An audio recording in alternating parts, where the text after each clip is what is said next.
Use করলে কেকটা দেখতে খুব সুন্দর হবে? তোমাদের অনেকেরই এই প্রশ্নটা ছিল। চলো আজকে উত্তর দিয়ে দিই, সাথে বলবো যে কোন ক্রিমে কি প্রবলেম হয়। নমস্কার, আমি রুষা, গোকুলপুর কাটাগঞ্জ কাঁচরাপাড়া থেকে আমি একটা ছোট্ট হোম বেকারি চালাই। যারা বেকিং লাইফের সাথে যুক্ত তারা সবাই জানো যে ট্রোপোলাইট ক্রিমটা ঠিক কিরকম।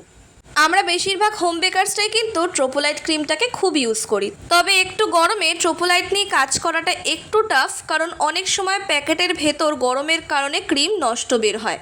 এবার আসি ডিলাইটের কথায়। ডিলাইটটা ট্রোপোলাইটের তুলনায় একটু পাতলা। ডিলাইটও কিন্তু একটা ভালো হুইপ ক্রিমের ব্র্যান্ড, এবং ডিলাইটটা পরিমাণে একটু বেশি থাকে, কারণ ট্রোপোলাইটের থেকে ডিলাইটের দামটাও কিন্তু একটু বেশি। যারা নতুন কাজ করছো, ট্রোপোলাইট আর ডিলাইট দিয়ে নিঃসন্দেহে কাজ করতে পারো। এছাড়াও চিরাগ রয়েছে, ক্রিম বেল রয়েছে, এবং আরও অনেকই হুইপ ক্রিমের ব্র্যান্ড রয়েছে, স্টার রয়েছে। তবে যেটা ইউজ করো না কেন একটু দেখে নিও যে যেন সেগুলো ডেয়ারি প্রোডাক্ট হয়, মানে নন ডেয়ারি যেন না হয়। আমার নন ডেয়ারি ক্রিমগুলো খুব একটা পছন্দ না। নন ডেয়ারি ক্রিমের মধ্যে চিরাগটা যদিও ইউজ করা যায়, বাকিগুলো অত পছন্দ না। এখানে আমি আমার ব্যক্তিগত মতামত দিলাম।